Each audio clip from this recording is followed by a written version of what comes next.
What is up, guys? Jackson here with PCBros, and today we're building a customer's gaming PC.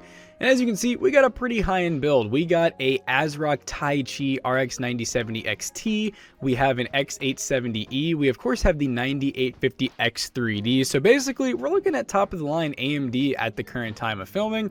And I basically just recorded this on our live streaming setup, so we don't have the best angles, but that is all good. I did the best I could. And, you know, the customer definitely had some good taste with the parts. I mean, they went pretty much top of the line for everything. And they even did some stuff that I wouldn't normally do. You can probably see towards the left there, we actually have a Thermal Grizzly contact frame. They even got some extra Thermal Grizzly thermal paste. And the contact frame is interesting because unlike Intel, it's not really straightening out the CPU. It's really just kind of keeping all the thermal paste on the CPU. And supposedly there is some other very, very minute benefits with it, like temperature wise and stuff like that, but really it's just great for keeping the thermal paste on. And I'm gonna go ahead and get that X870E open, which is a solid board that really doesn't break the bank. Now you can see here I got the board up on the box. That's definitely the best way to install parts, but I will say if you have like a wooden table or a mouse pad or just anything that's not like super staticky, you're good to just put the motherboard on that. Just, you know, don't wear fuzzy socks while you build. It's a good rule of thumb. And 9850X30 is literally the best gaming CPU, really the best CPU just for everything on the market right now if you have the bread to spend. Now we do have some G-Skill RAM. If I remember right, I feel like this was 32 gigs, but I'm kind of drawing a blank now. I know this was all from Micro Center, so likely 6000 or 6400 megahertz RAM, dual channel. Guys, RAM's expensive right now. It doesn't need to be a big debate. You don't need to go out and buy 64 or 128 gigs unless you're doing something extremely specific like AI workloads or some type of 3D rendering or something. And even then, I would still argue, do you need more than 32 gigs of RAM? I know all of us here at the office run 32 gigs of RAM at the office, we run it at home, and we are on our PCs full time for a living, not only gaming, but gaming, live streaming, and obviously, you know, doing a lot of rendering and a lot of editing, After Effects, Premiere, Photoshop. I mean, you name it, we probably use that program. So we're pulling out that Thermal Grizzly and the contact frame at the moment. And like I said, the contact frame's definitely, you know, it's interesting. They're like 27 bucks, so they're definitely not cheap, but I guess when you're spending this much on the build, it's like, hey, if it can help the thermal paste spread a little bit, keeping it from getting all over the CPU, which I will say, I've never really had problems with as long as it's not like just extremely all over the CPU. If it's starting to like get into the pins, yeah, you might have some problems, but realistically, as long as it's not touching the pins, you should be good to go. And it is a little bit tricky. You do have to take off the actual stock backplate, which I do recommend, you know, taking any of the tension off. You can see here, I'm basically just doing it live. Realistically, if you know what you're doing and you're going in a, I guess it'd be like an H pattern or an X pattern, you're going to be good. It's going to slowly release tension. You just don't want a ton of tension going to one side. So contact frame on, and as you can see, it does look nice. I mean, it's like a just hunk of aluminum, like billet aluminum likely. And here's where I took it back off. I did see that they included like a little pad that probably helps put a little bit of extra pressure on it because you're not using any type of stock latch. And once you put that on, you're going to use the stock backplate, and they do give you some new screws. So you're going to screw those in with the provided star bit, I believe it was, or Torx bit technically. So once we get those screwed in, it's pretty much smooth sailing from there. As far as the rest of the build goes, I mean, this is really the only like super custom part besides a GPU sag bracket that you'll see us put on later. But yeah, I mean, this is gonna be a very solid build. It's gonna be pretty much top of the line for all types of gaming, esports, AAA. The X3D V-Cache is just absolutely amazing for gaming right now. And it's pretty crazy to see, like with this 97 XT, if we had like a 9600X with it, it would get a decent amount less FPS in most games throughout any resolution really, just because the X3D V-Cache does help quite a bit with gaming. So we're getting those torqued down, and then we're good to move on to the next step. So next up, we're putting our thermal paste on. Now, thermal paste patterns is such a debate, and I don't think it really needs to be. I always prefer too much than too little. I think too much, as long as it's not like an exorbitant amount, is not gonna be detrimental. I go for our Toast logo essentially. So I do a big slash diagonally, and this goes for Intel or AMD, and then I do a couple of smaller slashes on the corners. I have found just from my testing that this has really good coverage.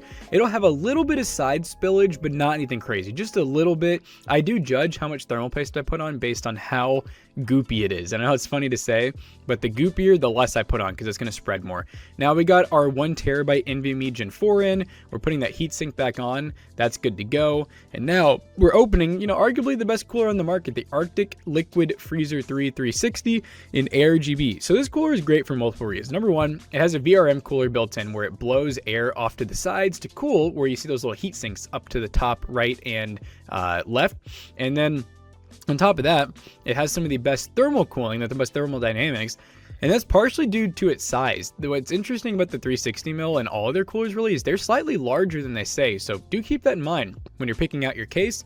And one thing that I've had to give people advice on a lot is get your brackets all the way on.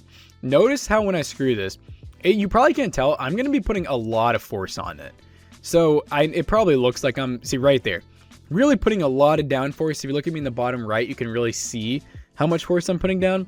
So you need to have a lot of force to get these on because it's basically spring loaded. It uses almost like a leaf spring, like a car would have. And you're basically just screwing it down. It's just 2 screws total. Just go back and forth. Don't put too much pressure on one side or another. And that's a good rule of thumb for screwing on anything, whether it's cars or your computers. If it's more than one screw, don't just torque one side down all the way because you're going to get warpage. You're going to break things. It's just really bad. So you do get 2 different connectors. You get one where it's 3 pump headers or 3 fan headers. One is for the pump, one is for the CPU fans, and then one is for the VRM cooler. There's also a little fan header where it's only 1 fan header. You can just plug it straight into the CPU. That doesn't give you as much customization, but I've used both and been just fine with either. I just knew that this customer likely wanted to be able to control all of their fans, change all the fan speeds separately from each other. So I basically just plugged in the AIO pump, CPU fan, which is controlling all the fans up top there in the radiator, and then the actual VRM cooler. And it's pretty nice. You can change all those separately. So, and it's magnetic too. It does use contacts, so you have to make sure that's on like all the way. And that does kind of involve kind of crimping the cables down a little bit. You can see here, I do a lot of extra, I call them touches, because you don't have to do these things, but I add zip ties wherever I can. I tuck cables wherever I can. Sometimes I'll really run them like underneath the cooler, in a safe manner, making sure they're not pinched or anything. But as you can see, I'm zip tying it to the actual metal plate, which will not affect anything bad, but it makes the build look that much cleaner. And eventually I get the ARGB one that I missed. I get that one wrapped around as well. And now for the motherboard plop, as Matt and I call it. So putting the motherboard inside the case, we got the Arctic cooler that I'm going to kind of set outside the case. So I know some people, there's like a debate on, do you put the cooler on, before you put it in the case? I think yes, 100% of the time, unless there's some weird use case. Because remember, you don't have to put the cooler actually in. I know sometimes for like air coolers, people are like, oh, it's easier to get to the CPU fan header. I'm like, well, plug in the CPU fan header while you're putting the actual motherboard in the case. There's a lot of ways that you can do it. I just think it's almost always harder for most coolers to be able to get the cooler mounted properly once it's in the case. So you can see we got it in. I went ahead and screwed in the full board, and right here, once again, extra touches. Even though that these cables are kind of hidden, I'm zip tying them to the actual fan screws, which is going to make it a little bit cleaner so that those extra cable, the extra cable lengths, not just like dangling down there. I definitely don't think that'd look good. And now I'm screwing in the cooler using all the screws. Realistically, if it's your build, I mean, you can get away with like 4 screws. That's the same for a lot of the things, really. But if you have them, why not use them? So I think it's a total of like 8 to 10 screws for a 360mm radiator, and pretty much all that stuff's always going to be included. If you're buying new parts, you should get almost all the nuts and bolts and everything that's necessary to build a PC. You don't really need to go out and like buy a separate kit. And as you can see, PC's taking shape. This is really when your build's starting to look real nice, once you get the board seated. And as you can see, although this build is in a really big case, I do like how everything's filled out pretty nicely. And you'll see once we get the graphics card in too, it kind of goes over to where it's almost touching the fan, or maybe even slightly over the fans that are on the side there, which, I call fitment. It looks great. I think the best kind of builds are, they don't need to be compact. I do love a compact build, but whenever the builds are like nice and tight on the inside. Now, the customer did bring some ARGB. They're not lean lead. They're just ARGB generic cable covers, I guess you call them, cable hides. They're RGB, so they use an ARGB header, and you can change them to whatever color you want. So what's nice about this build, and I really appreciate the customer doing, Almost everything in this build is controlled by ARGB. The only thing that I guess wouldn't be is our Tai Chi card, which technically is just controlled by motherboard software. You may have to download the ASRock Polychrome separately, which isn't a big deal. I just love this though, compared to the people that buy, you know, a Lee & Lee case with Lee & Lee Unifans, and they buy an NZXT cooler, and then they buy Corsair RAM. There's 3+ softwares that you already need, and they're all proprietary headers that need things like USB 2, and then you run out of ports, and it really freaking sucks. So anyways, we got our Tai Chi card out, and I gotta say, this might be one of the first times I've seen the RX 9070 XT Tai Chi so far. I may have seen it before and just forgotten, but it's a nice looking card, and it even has a 16 pin for power, which is so cool. Normally, AMD is almost always 8-pin connectors. Well, on this card, for whatever reason, they decided to use the kind of, I'd almost call it an NVIDIA 16-pin. I mean, because I feel like they're the ones who kind of pushed for that connector, but it's going to make the build look that much cleaner. And the cable hide that he did bring is a 16-pin cable hide, which works out great. So getting the card installed, it is I think a 3-lane card. So I do have to move a couple of the PCIe lane covers, and then later on, which I don't think it's in this video, I do end up realizing he had a sag bracket. That's one of those motherboard installed ones, so I did install it. But look at how nice that already looks. Absolutely amazing looking. You can see we got those combs like very symmetrical. I did my best to keep them like as straight as possible. I straightened them out even a little more at the end, but definitely looks super nice.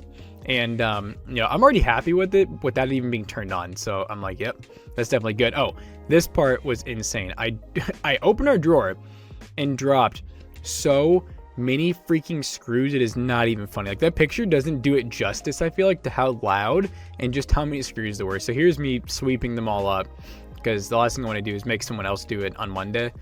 So anyways, yeah, got that taken care of. Now this one's interesting. They have a little Thermalright LCD screen. It's like a, I don't know, maybe like a 17-inch. It's pretty small, but it's basically like a little screen that you can put like GIFs and temperature readout and stuff like that on. It's kind of just a gamer aesthetic thing, you know. It's definitely not necessary, but it looks cool, and it just uses USB-C, and then you plug it into either the motherboard or just a USB 2, which it comes with an adapter.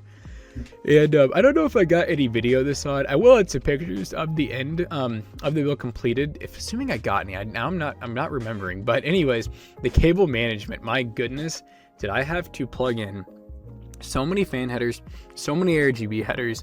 This part, it's, you know, I don't mind it too much because I've been doing it for so long, but for a lot of people, this would be an absolute nightmare. I mean, because you got to count every single one of those fans has its own cable, 2 cables, an RGB header and a fan header, and they all daisy chain off each other if you want them to. So yeah, this part can get really complicated. Luckily, I've been doing this long enough where it really, I don't think too hard about it. I just start plugging things in the best way I can, and then I cable manage the heck out of it using a ton of zip ties. And I got the cable management pretty down at the end. I don't know if I show it, but it looked pretty good. Right here, I think I'm still literally just plugging things in, which, like I said, kind of took forever. But once we got everything plugged in, I did end up testing it, which I do always recommend for people. If you're building a PC with a lot of RGB, maybe before you hardcore cable manage it, go ahead and turn it on. And make sure it's good. Just don't get lazy. Don't turn on, see it's good, and then just like stop. But as you can see, it was almost good. I did not have the top RGB header plugged in. So right there, we got it plugged in. This is basically the build's final form minus the screen not being with the software yet. It looks pretty sick. I mean, look, I'm kind of a little bit, you know, past the whole RGB craze. I would set it all to one color, which the customer did set it to blue. But I think it looked pretty freaking sick. But let me know down below what you guys think, and we hope you enjoyed today's video. See you guys later. Peace out.